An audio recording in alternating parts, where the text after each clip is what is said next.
कहेंगे जो नेशनल गुजरात के अंदर हो रहा है और इस बार चुनाव भी है? आम आदमी पार्टी। कैसे? आम आदमी पार्टी आप बनेगी। अच्छा, क्यों ऐसा लग रहा है आपको? क्या वजह है?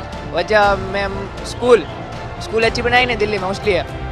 We change it. To change now. 20 years is too much now.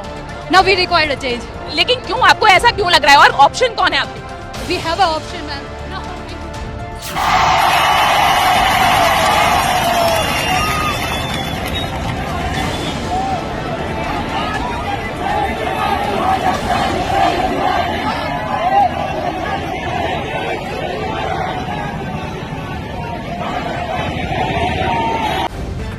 The live TV, सच सबसे आगे।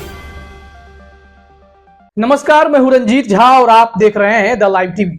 गुजरात में विधानसभा के चुनाव होने वाले हैं। भारतीय जनता पार्टी वहां पर 28 सालों से सत्ता में है, लेकिन इस बार जो टेंशन है, जद्दोजहद है, वो सत्ता को बचाने की है, क्योंकि भारतीय जनता पार्टी से इस बार गुजरात की जनता खासा नाराज लग रही है। तो ऐसे में भाजपा पूरी ताकत झोंक रखी है। सरकारी कार्यक्रमों का आयोजन हो या करोड़ों का, हजारों करोड़ का शिलान्यास करना हो, सब गुजरात में हो रहा है। सबसे बड़े चेहरे भाजपा के प्रधानमंत्री मोदी के चेहरे का भी भरपूर प्रयोग किया जा रहा है। चुनावी सभा तो कर ही रहे हैं, सरकारी कार्यक्रम में भी वह शिरकत करते नजर आ रहे हैं। ऐसे में बीजेपी को लगता है कि यहां पर सत्ता इस हथकंडों से बचाई जा सकती है। इतना ही नहीं, मोदी जी के अलावा मोदी भक्त पत्रकार भी अपनी जिम्मेदारी निभाने में जुटे हुए हैं। लगता है कि वह बैटिंग करने भाजपा के लिए ही आए हैं। फजीहत इसी चक्कर में उनकी हो भी जा रही। गुजरात में एक मोदी भक्त पत्रकार की भारी बेइज्जती हो गई। दरअसल मामला यह है कि गुजरात में राष्ट्रीय खेल का आयोजन हो रहा है और जब उसका उद्घाटन होना था, इसमें केंद्र शासित प्रदेश समेत कुल 36 राज्यों के खिलाड़ी भी पहुंचे। प्रधानमंत्री मोदी भी आए और उस कार्यक्रम का इनॉग्रेशन हुआ। और वहीं पर कई जो होते हैं इंटरेस्टेड लोग इस कार्यक्रम में शामिल होने आते हैं, युवा आते हैं और भी लोग, महिलाएं आती हैं, तमाम लोग इस कार्यक्रम को देखने पहुंच रहे थे। वहीं पर मोदी भक्त पत्रकार एक खड़ी थी, आज तक की पत्रकार है, और उन्होंने कहा कि चलिए युवाओं से बात करते हैं। प्रधानमंत्री मोदी आ रहे हैं, गुजरात में चुनाव होना है, राष्ट्रीय खेल का भी आयोजन हो गया है, अब क्या कहेंगे। मतलब युवाओं के मन को टटोलने की कोशिश थी कि मोदी के पक्ष में जवाब आए कि नहीं आए। शायद उनको यह उम्मीद नहीं थी कि जवाब बड़ा ही उल्टा पुल्टा आने वाला है। और जब वह सवाल पूछ देती है, एक युवा तो भाग जाता है, लेकिन दूसरा डंके की चोट पर कह रहा है कि आम आदमी पार्टी की सरकार गुजरात में बनने जा रही है। अगले युवा को भी यही लगता है, क्योंकि दिल्ली में स्कूल केजरीवाल ने ठीक कर दिया है। तो वहां के युवाओं को अब यह उम्मीद है कि केजरीवाल यहां पर कुछ कर सकते हैं। जरा सुनते हैं उस हिस्से को कि क्या हुआ जब पत्रकार ने इन युवाओं से सवाल करना शुरू किया।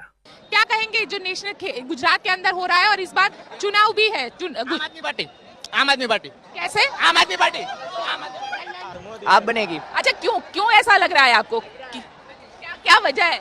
वजह मैम स्कूल अच्छी बनाई ना दिल्ली में, इसलिए। तो सुन लिया आपने, वो चाहती थी कि कुछ अच्छा निकले। मोदी भक्ति में युवा भी कुछ बोले हैं कि मोदी जी का मैं आशिक हूं, जैसे एक ऑटो वाला बोल रहा था, लेकिन यहाँ पर ये बच्चे केजरीवाल के दीवाने दिखाई पड़ रहे थे। इतना ही नहीं, जब वह महिला पत्रकार वहां से गुजर रही एक महिला से ही पूछना चाहती है इस कार्यक्रम को लेकर, गुजरात चुनाव को लेकर, तो उनके सवाल पूछने से पहले ही महिला जवाब दे देती है, 28 साल बहुत हो गया, अब बदलाव की जरूरत है, वी नीड चेंज।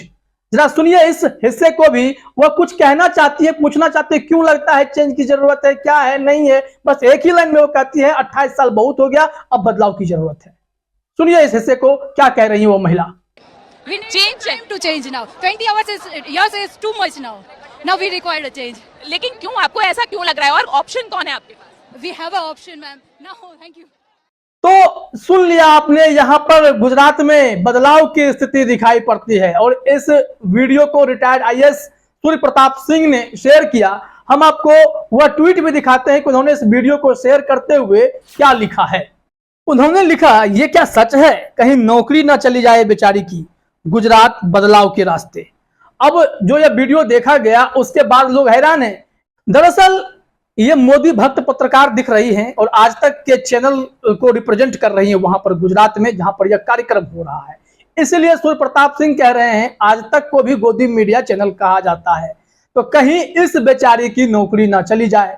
ऐसा आरोप लगता है कि भारत में तमाम मीडिया चैनल्स जो हैं वह अब सरकार के तोते की तरह काम करती हैं, जैसे जांच एजेंसियां सरकार के तोते के रूप में काम करती हैं, ऐसा आरोप लगता रहता है। और वैसा ही ठीक आरोप अब मीडिया चैनल्स पर भी लगता है कि लोकतंत्र के चौथे स्तंभ पर उद्योगपतियों का कब्जा हो गया है और फिर यहाँ पर ये लोग सरकार के प्रवक्ता के तौर पर हमेशा से पेश आते रहते हैं। तो इसी चक्कर में जब वह वहां पहुंचती हैं या महिला पत्रकार आज तक का माइक लिए हुए और सवाल करना चाहती हैं कि मोदी भक्ति में युवा भी डूब जाएं, कुछ सवाल का जवाब मोदी के पक्ष में दे दें, लेकिन ऐसा नहीं हुआ। इसलिए सूर्य प्रताप सिंह को लग रहा है कि कहीं इस बेचारी की नौकरी ना चली जाए। अब क्या होगा ये तो खैर आज तक वाले डिसाइड करेंगे कि इस पत्रकार के साथ क्या होगा नहीं होगा, क्योंकि मीडिया का काम सच्चाई दिखाना है, जो सामने है उसे परोस के दिखाना है, न नमक मिर्च लगाना है न उसे अलग दिशा में मोड़ने की जरूरत है। मीडिया का काम होता है खबरों को दिखाना। और फिर अगर यह सिर्फ खबर दिखा रही है तो यह बहुत बड़ा सच है कि गुजरात बदलाव के रास्ते पर है, लेकिन अगर इसे मैनिपुलेट करना होता, जैसा कि अमूमन देखा जाता है कि आजकल एक एजेंडा चलाया जाता है, उस एजेंडा से परे यह चीजें दिखाई पड़ रही हैं और साफ साफ लगता है कि गुजरात में बदलाव की बयार बह रही है। अगर आप आज तक चैनल को लगातार फॉलो करते हैं तो वहां पर आप देखे होंगे कि अंजना ओम कश्यप एक डिबेट शो कराती है। उस डिबेट शो में वहां बैठे युवाओं से यह सवाल किया गया कि गुजरात के मुख्यमंत्री कौन है यह बताइए, लेकिन आश्चर्य की बात थी किसी को मालूम नहीं था कि गुजरात का मुख्यमंत्री कौन है। जरा देखते हैं वह हिस्सा जब अंजना ओम कश्यप ने यही सवाल युवाओं से पूछ दिया कि गुजरात के मुख्यमंत्री कौन है, नाम बताइए, किसी को मालूम नहीं था। अब देखिए यह वीडियो। बहुत अच्छा है, हमारी पार्टी विचार से जानी जाती है, व्यक्ति से नहीं। ये इसका प्रमाण है, ये प्रमाण है कि हम व्यक्ति के नहीं विचार के लिए है, क्योंकि भाजपा की विचार हर जगह है। बहुत अच्छा। मोदी जी तो व्यक्ति है ही नहीं। एक सेकंड, एक स्टूडेंट को नाम नहीं पता है गुजरात के मुख्यमंत्री का। तो देख लिया आपने, इससे पता चलता है कि गुजरात में क्या दिक्कत है और कैसे मालूम रहेगा जब गुजरात में 3 मुख्यमंत्री बदल दिए जाएंगे। आनंदीबेन पटेल के बाद बी आर रूपाणी के बाद भूपेंद्र भाई पटेल जो अभी हैं, और भूपेंद्र भाई पटेल के बारे में कोई जानता ही नहीं, सबको आश्चर्य लगा। लेकिन वहां पर भी बीजेपी के प्रवक्ता इसे जस्टिफाई करते नजर आ रहे थे कि अरे बीजेपी तो किसी व्यक्ति की पार्टी नहीं है, ये तो विचारों की पार्टी है। लेकिन दुनिया जानती है कि मोदी मोदी मोदी मतलब भाजपा भाजपा भाजपा, इसके अलावा कोई और चेहरे अगर आते भी हैं तो वो साइड कर दिए जाते हैं, सिर्फ मोदी मय। अब गुजरात में मोदी मय जादू चलेगा या नहीं चलेगा वो तो इसी से पता चलता है कि मोदी जी का कार्यक्रम है, चलिए खेल कार्यक्रम है, मोदी जी उसमें उद्घाटन करने पहुंचे थे, लेकिन वहां पहुंचे युवाओं को, महिलाओं को उम्मीद आम आदमी पार्टी से है, केजरीवाल से है। लोगों को बीजेपी पर या उस बीजेपी के चेहरे पर यकीन अब नहीं रहता हुआ दिखाई पड़ रहा है। गुजरात में आम लोग तो सरकार से खफा है ही और उनके कर्मचारी भी उतने ही नाराज हैं। आम लोग नौकरी के लिए, रोजगार के लिए, महंगाई के लिए, भ्रष्टाचार के लिए, इन तमाम मुद्दों को लेकर जो है सरकार को घेर रही है, मांग रहे हैं कि रोजगार कहाँ है। वहीं जिन्हें रोजगार दिया गया है उनके साथ ही मजाक किया गया है, जो उनसे कमिटमेंट किया गया था वो कमिटमेंट पूरा नहीं किया गया है, चाहे वो स्वास्थ्य कर्मी हो, चाहे वो शिक्षक हो, चाहे वो फॉरेस्ट गार्ड हो या फिर वह गुजरात इंडस्ट्रियल सिक्योरिटी फोर्स के स्टाफ हो।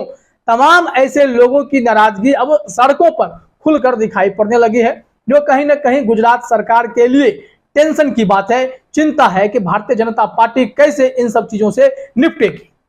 प्रधानमंत्री मोदी हाल ही में जब सभा करने गए थे सूरत में, तो वहां पर सफेद टेंट से पीछे के गंदगी को और पीछे के गुजरात को छिपाने की कोशिश हुई और पंडाल के भीतर का गुजरात दिखाया जा रहा था। इसको लेकर भी सवाल खड़े हुए कि मोदी जी कह रहे थे सूरत में हमने 80,000 गरीबों के लिए घर बनवा दिए, लेकिन उसी टेंट के पीछे गंदगी और झुग्गी झोपड़ियां दिखाई पड़ रही थी। तो क्या सूरत बदल गया? सूरत की तस्वीर बदल गई? सूरत की सूरत बदली क्या? ये सवाल लोग पूछने लगे कि 28 साल का जो विकास मॉडल है वाकई में क्या गुजरात में कारगर है? क्या इस विकास मॉडल के जरिए देश भर में इस मॉडल को अपनाकर तरक्की की जा सकती है? ये सवाल लोग पूछ रहे थे। बहरहाल बड़ा मुद्दा यह है कि पत्रकार की भारी बेइज्जती वहां पर हो गई है और ऐसे में अब क्या पत्रकार संभल कर सवाल करेंगे? क्या बिल्कुल निष्पक्ष होकर सवाल करेंगे? ये जरूरी है, क्योंकि पत्रकारों की विचारधारा जो है वो निजी हो सकती है, लेकिन जब आप पत्रकारिता करते हैं तो आपको निष्पक्ष रूप से सभी दलों को बराबर मौका देकर सवाल पूछने चाहिए और एक तरफा कभी इस तरह से नहीं करना चाहिए जिससे कि आप पर भक्त पत्रकार, गोदी पत्रकार जैसा ठप्पा लग जाए, जो कि बेहद हास्यास्पद हो जाता है। फिलहाल इस वीडियो में इतना ही। आप सभी का हमसे जुड़ने के लिए बहुत बहुत धन्यवाद। द लाइव टीवी, सच सबसे आगे।